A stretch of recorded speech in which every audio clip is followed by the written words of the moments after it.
por alguma destas portas entrar um canalha, ninguém aqui duvidará que é um canalha. Mas se entrar aqui uma pessoa pelas mesmas portas, maravilhosa, extraordinária, luminosa, que só faltam as asas para parecer um anjo, a primeira coisa que fazemos é desconfiar. Até inventámos um provérbio: quando a esmola é grande, o pobre desconfia. Para mim, também por isso, o bem é o mistério, muito mais do que o mal. O bem empurra-nos contra este instinto de fazermos o mais fácil, de escolhermos o mais fácil. O instinto de darmos ouvido, e cada um de nós que aqui está, sem exceção, tem este grilo falante no ouvido. E é um instinto que às vezes são pequenos pecadilhos. Assim, ouvimos, estamos à noite a ver televisão, vai comer as batatas fritas, vai comer o chocolate que tu próprio escondeste não sei onde. Outras vezes não, outras vezes é muito pior do que isso. Às vezes esse grilo falante diz-nos coisas que nos envergonham, que nos humilham, porque nós olhamos para nós e não imaginamos que dentro de nós possam nascer este tipo de pensamentos. Coisas que temos guardadas, que nós juramos quando falamos em frente ao espelho que não nos pertencem. Coisas que não confessamos sequer ao melhor amigo. E este grilo falante sempre. Uma vez falei com o Bagão Félix sobre isto e ele disse: ó Luís, até os papas têm o grilo falante. Quando eu era muito miúdo e vivia numa casa muito pobre, num bairro, que era o bairro, quando eu era miúdo, considerado o mais pobre da Europa, Casal Ventoso, em Lisboa. Vivia numa casa muito pobre, às vezes adormecia a pensar num bife com batatas fritas, mas era um tempo em que as vizinhas batiam à porta com um raminho de salsa.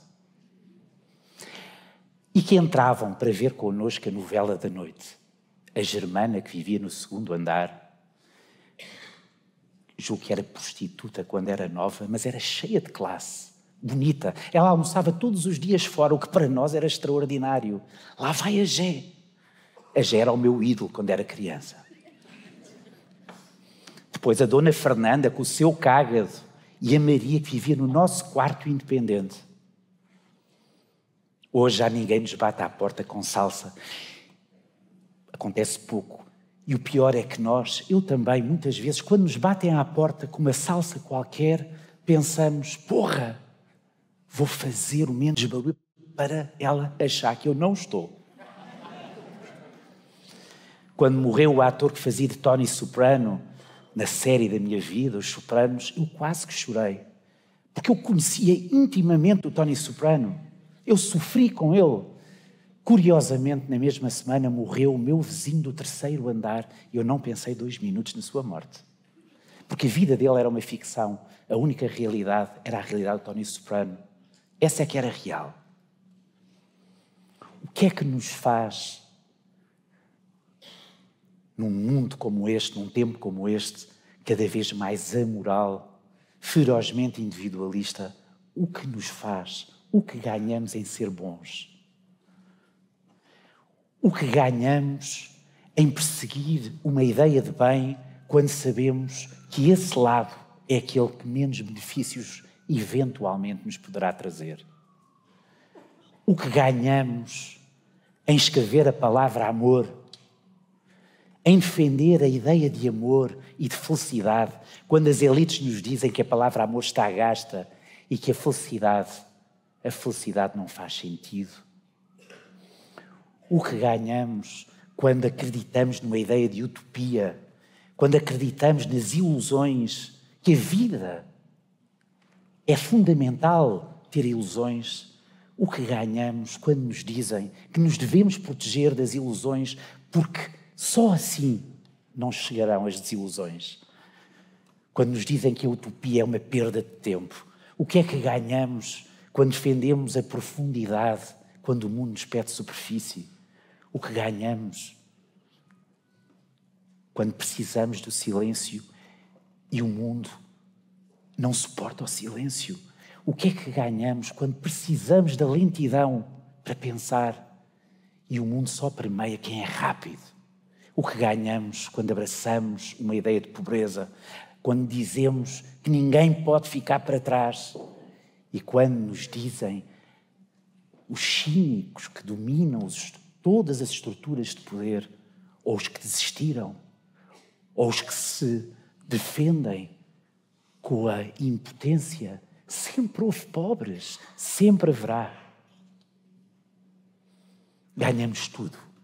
Essa é a resposta.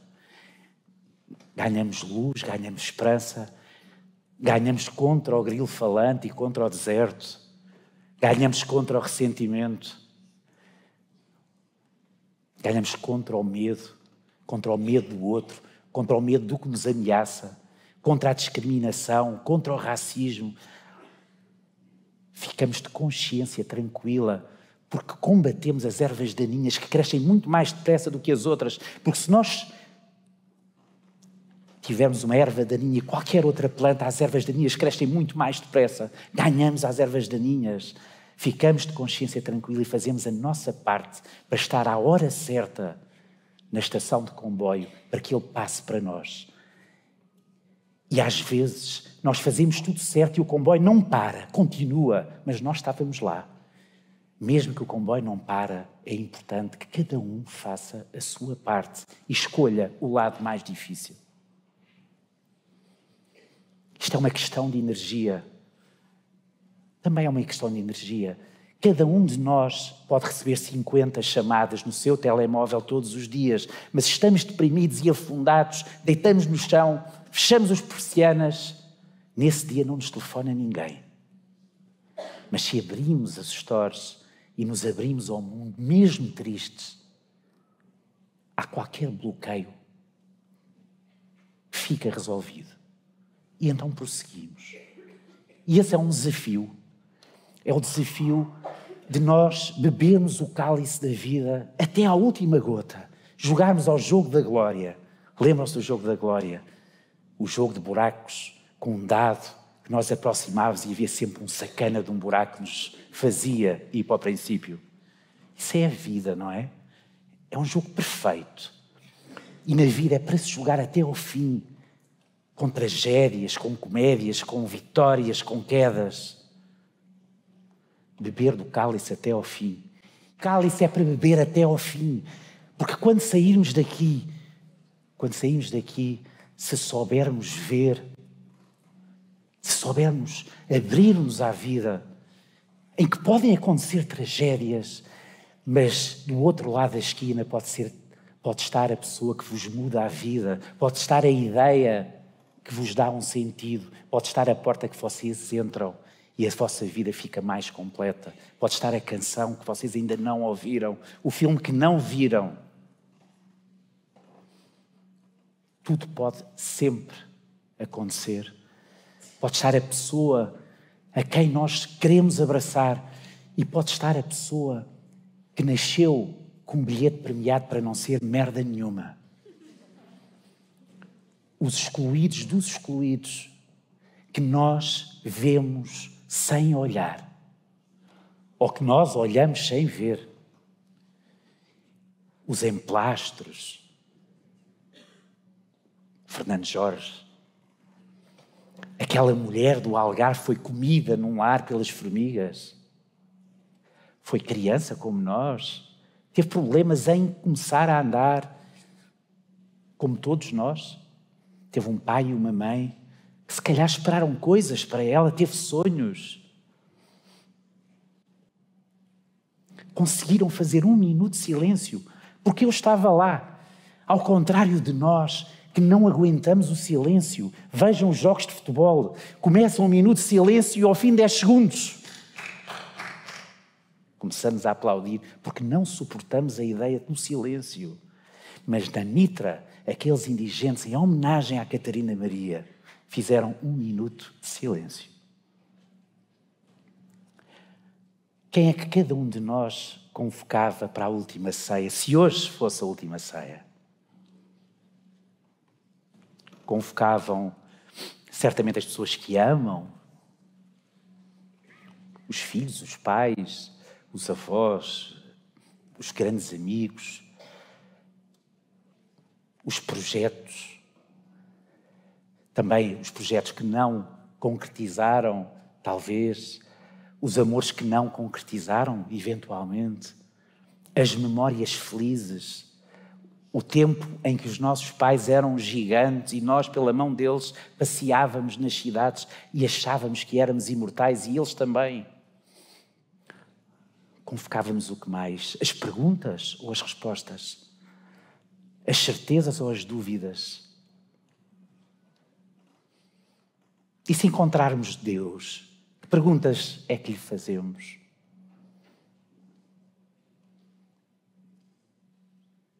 Quem és tu?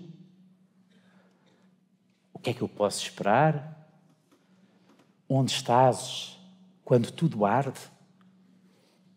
Onde estás neste momento? Porque neste momento, em Gaza, ou na Ucrânia, ou no Congo, alguma criança está a morrer. Enquanto aqui estamos, alguma criança está a morrer em algum lado. Onde é que tu estás? E se tu estás aí, quem és tu? Tu precisas do mal para atingir o bem? Precisas que nós ouçamos os grilos falantes para atingirmos um dia o bem, para termos a compreensão? O meu pai não acreditava em Deus, era ateu. O meu pai teve uma vida muito separada de mim. Quando adoeceu com SIDA, aproximámos-nos, nos últimos anos de vida dele, muitos, porque eu achava que ele ia morrer no dia a seguir. Ele durou mais de 30 anos. Foi no mundo, um dos mais longos sobreviventes da SIDA, foi em 1984, que ficou infectado. E nesses 30 anos salvou-se. O que é que são as tragédias? São uma oportunidade, como foram para ele? Naqueles 30 anos, ele escreveu uma obra e limpou a mesa toda. No momento em que achava que ia morrer na semana a seguir, deu a volta ao quarto, limpou a mesa para começar a escrever um livro que lhe ia demorar 10 anos. A utopia acima de tudo. E conseguiu mesmo. E esse trabalho foi fundamental para que o fado fosse património da humanidade. E eu lembro, porque se tornou uma bandeira contra a discriminação, lembro perfeitamente do tempo em que começou a dar entrevistas, quando todos nós tínhamos medo do que era a SIDA, e entrava com ele no autocarro para o hospital, quando o acompanhava.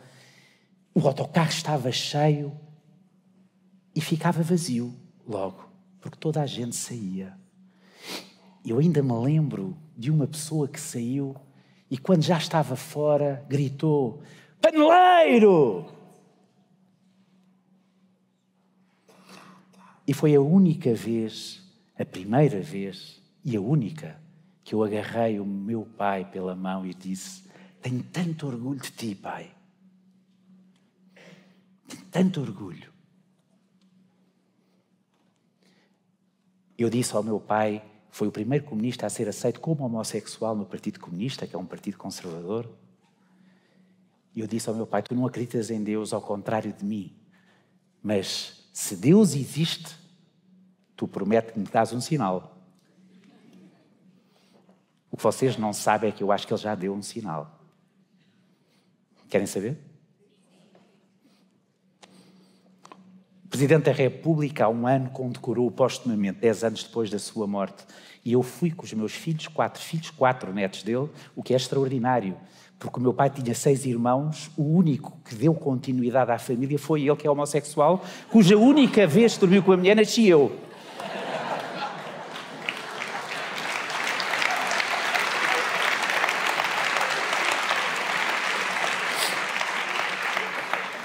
Mas não é este o milagre que eu vos quero falar. Chegámos ao Palácio de Belém com os seus 4 netos, 2 deles que ele não conheceu, e eu não sabia que havia um outro condecorado vivo. E o Presidente da República também não sabia que havia alguma ligação entre o meu pai e a pessoa que ele estava a condecorar também. Achava que não havia ligação nenhuma. E quando eu cheguei, pensei que aquela pessoa estava lá para a condecoração do meu pai. Mas não, estava lá para ser comendador também, que era o Tosé Brito. E o Tosé Brito, que o Marcelo achava que o meu pai não conhecia, foi na altura mais difícil da vida do meu pai, quando ele ficou sem emprego e todas as pessoas deixaram de lhe atender o telefone. Foi a única pessoa que lhe atendeu o telefone e durante 3 anos, os 3 anos mais difíceis da vida do meu pai, todos os meses lhe depositou dinheiro na conta para ele sobreviver. Foi condecorado no mesmo dia por um Presidente da República que condecora uma pessoa 10 anos depois de morta e ao mesmo tempo condecora a única pessoa que o ajudou num período que ele nem sequer tinha dinheiro para pôr comida na mesa. Se isto não é um milagre, o que é que é?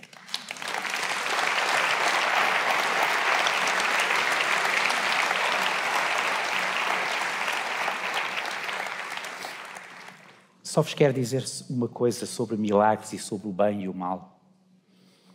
O meu pai também me disse uma outra coisa quando me contou que ia morrer na semana a seguir. Estávamos num almoço e ele disse, Miguel, chamava-me sempre Miguel. Todas as pessoas que nasceram antes de mim me chamaram Miguel. Hoje ninguém me chama Miguel. Sou o Luís, porque todas as pessoas que existiam antes já morreram. Só estou eu. Sou o próximo. Disse, Miguel, eu não quero que tu me chores no funeral. Quero só que tu saibas que eu não me cumpri e quero que tu te cumpras. Ele não tinha razão, como nós já vimos, mas contou uma história que é uma história muito conhecida. No fim desse almoço, que é a história do passarinho. Tem uma água no bico e que vai a caminho da floresta, cheia de chamas, incendiada, e em debandada, em velocidade, todos os animais estão a fugir da floresta. E o passarinho está em direção às chamas com a gotinha e todos os animais estão a fugir. E o leão assume o seu papel de líder da tribo, para e diz, passarinho, tu és estúpido ou quê? O que é que tu estás a fazer aí com a gotinha de água? O que é que tu queres fazer? O que é que tu estás a fazer? E o passarinho diz, faço o que posso. Mas cada um de nós fizer o que puder, se cada um de nós escolher aquilo que não dá um benefício absolutamente claro logo do início, levar uma gotinha de água para a floresta em chamas, se em vez de um passarinho forem 10, ou 20, ou 100, ou 500, ou 500 mil, ou 500 milhões, talvez possamos apagar o fogo da selva. Obrigado.